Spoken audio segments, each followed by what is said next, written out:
What if that accidentally hits the dome, Daddy? Huh? What if that accidentally hits the dome? I can hit it. What if it does? That's alright. It won't pop. Okay, y'all ready? Bye-bye, spaceman. Alright, we're getting ready to go. Let it go. Bye.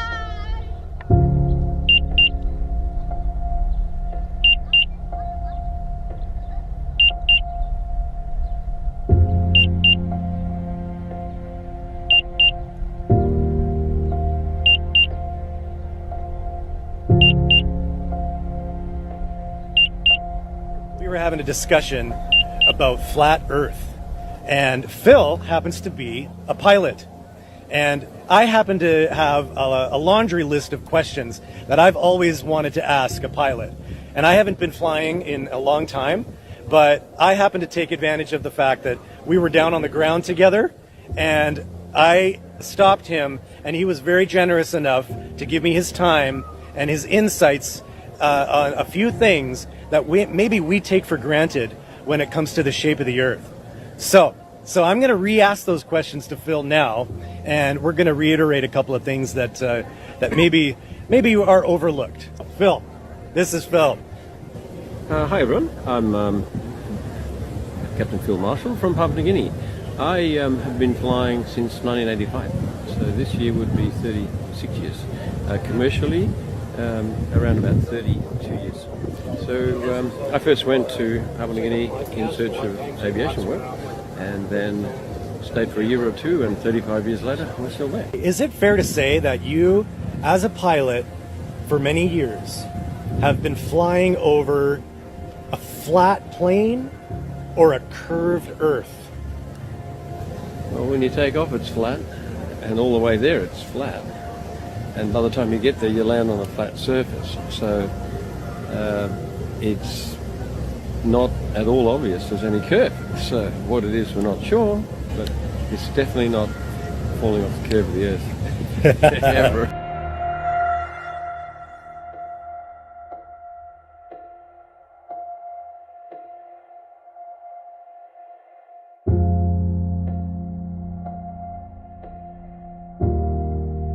So on our descent, if our speed across the ground is around 120 for 9 minutes, how far will we travel?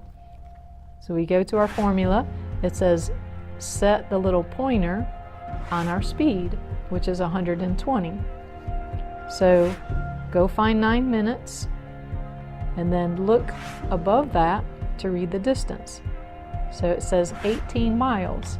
So we should be about 18 miles away when we begin our descent.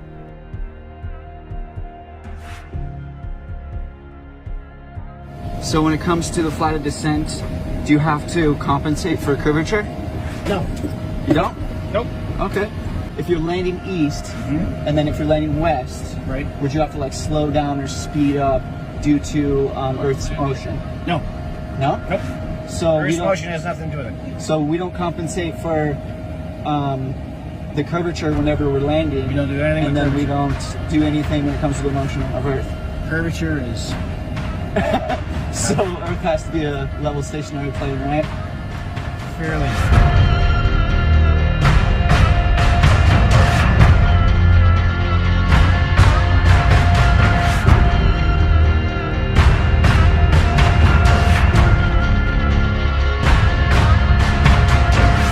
Tell us, what are some of the highest altitudes that these Airbuses that you fly go at? We're at 45,000 above most of the weather, above most of everything. And being above most of the weather at that point, you can still see the tops of the weather off into the distance in every direction. Wow. So it's not like it's disappearing behind the clouds in front of you. If there's an inversion layer and a level where it settles off at, it's usually uniform into the distance as far as the eye can see. What do you have to say to those people that think that, you know, if an airplane is flying straight, that eventually they would have to fly straight off the globe into space? Like, that just doesn't happen ever, does it? No, I think depending on the performance of the airplane, limited by atmospheric would only take you to a certain point anyway. But yeah, it's interesting concept. Yeah. What are some of the instruments that are used in the cockpit itself to determine flight level, altitudes, attitudes, all that sort of stuff, gyroscopes. And you would have what's called an artificial horizon and an altimeter. And in the level cruise flight, the aeroplane will sit slightly nose up on the horizon the entire trip, with the altimeter maintaining its same altitude the entire trip. So there was no pushing forward or flying over the curve of anything. You were actually maintaining a slightly nose up attitude the entire way at a certain altitude until you decide you're going down the other end. And then you commence your descent in accordance with the profile as if it were flat.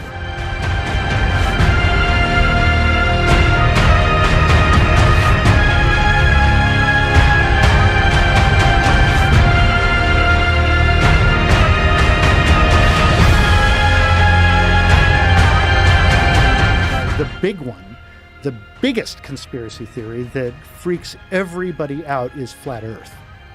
Now, I don't know what the Earth is, but experientially, through the testimony of the eyes, it is flat. And there is very little chance that I will ever in my life, or most of us will ever in our life, experience anything other than what is effectively a flat Earth.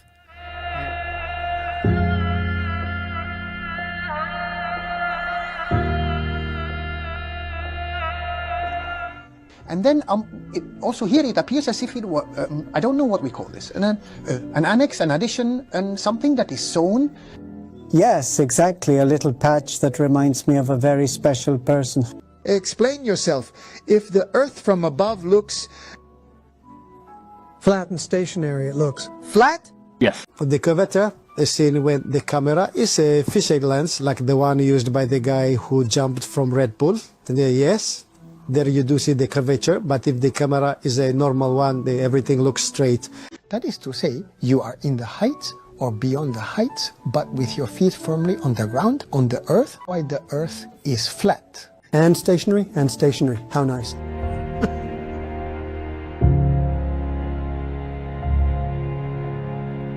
And the way laser sighting across large bodies of water, or navigation maps for air travel, for pilots, is always a presumption of a flat Earth. It's always in the pilot manuals and on maps. How so? Well, if you're flying a jet at low altitude, you're not making corrections for curvature, even though you're going fast enough where you should be. And so, what's actually happening there? Well, and so the idea is, look, I don't know what the world is or what the realm that we're in is, but experientially, from my perspective in life, it is nothing but it's a flat Earth. Cheers, buddy. What shape do you think the Earth is? What shape is the Earth? I cannot tell you. Not.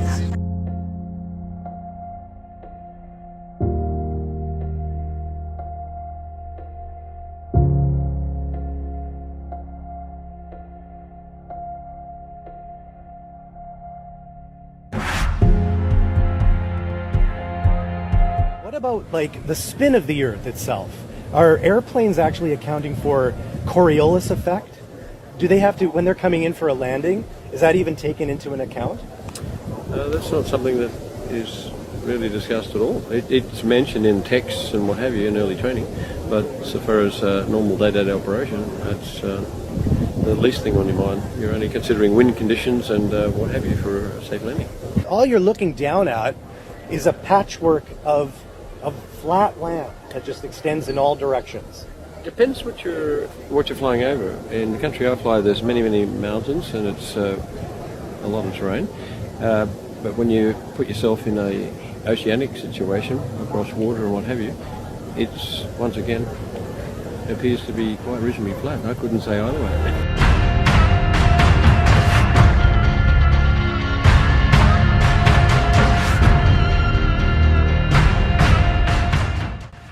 But we're not flying over a curve or pushing forward to get over the curve at any time. What you're saying is that airline pilots don't account for the curvature of the Earth in any way whatsoever. From a flying point of view and operating the aircraft, you're operating it in terms of a situation where it's flat. You're taking off, flying level and cruising for a period of time and then descending. So far as any mathematical calculation, nothing comes into it. There's maps and cartography and the shape of the Earth and all the things I'll tell you about the curve and why when we come to America you've got to fly over Japan, which is odd. But if you lie the map out flat, it has you flying over Japan from Hong Kong. Wow. Wow. Wow.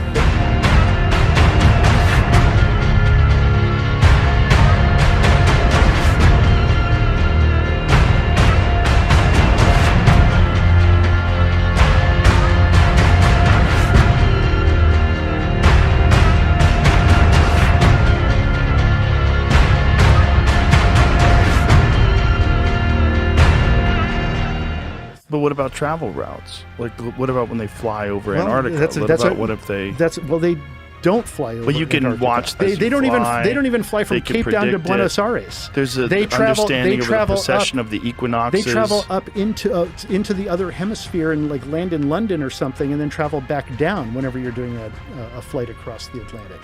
And so, like when you look at it on a flat Earth map.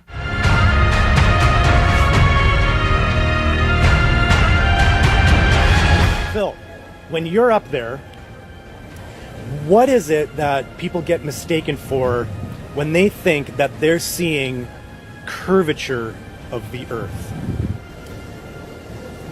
That's your total guess, but one of the most common things is, depending on the aircraft design, a windshield and certain window designs are actually curved to start with. So by looking through that, it distorts your actual perception of it. So depending on which window you're looking through, you may end up seeing a curve that's a curve of the actual windscreen itself.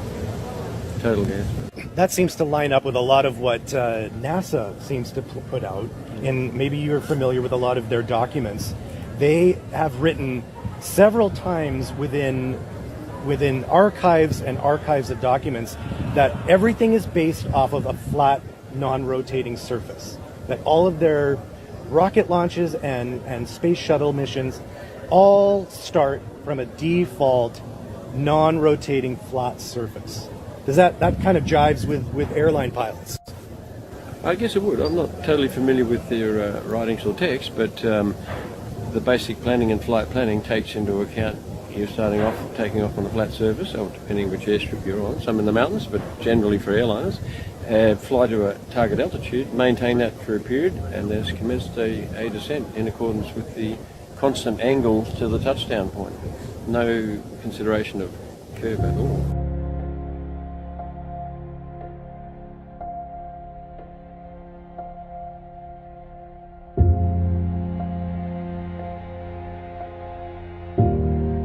God's sake, why is it the UN who all their logos are the same?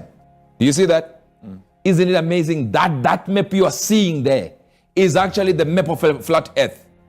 Over 90% of the internet you receive is through cables under the sea. Let me show you something. Do you see what you're seeing there? Are you getting this? Yes, sir. Now do you see the reason why South America and the tip of Africa cannot have cables under? No, they didn't get it. Go to the, you know where there is South America there? Do you see South America on there? Yes, go to the bottom of South America and go to the bottom of Africa. We don't have cables running there. It's too far because it's not a globe. Oh, yes. Oh, come on.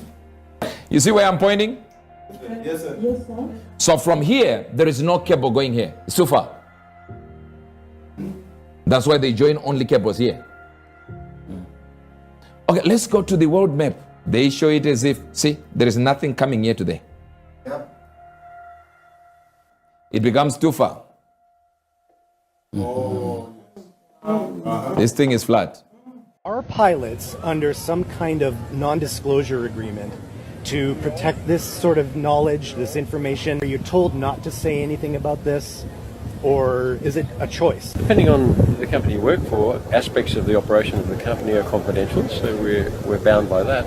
But so far as the flying point of view, it'll be personal opinion, I guess. There's nothing that says you can or cannot have an opinion on what you think it is. So, in my opinion, it's not what we're told. It's different from what we're told it is. Globe in every classroom that was put in 100-something years back, that began this whole exercise about a globe versus flat. But once again, with unrolling the map and showing all the flight paths indirect from one to the other, it makes way more sense than trying to imagine it around a curve. And it's not like you're going to lose your job talking about this to people that are interested, like coming up to the cockpit and asking the pilot a question or anything like that, right? Personal opinion only, but the company does not, nor does the industry. There may be some that would feel a little bit concerned to talk about this subject, be ridiculed or what have you. But from a general point of view, I don't really care what other people think. That's not my business. Any last words to people that still think they see curvature from 45,000 feet? Keep looking, because not only with the flat Earth concept versus the globe concept, everything is not what we're being told. So keep looking.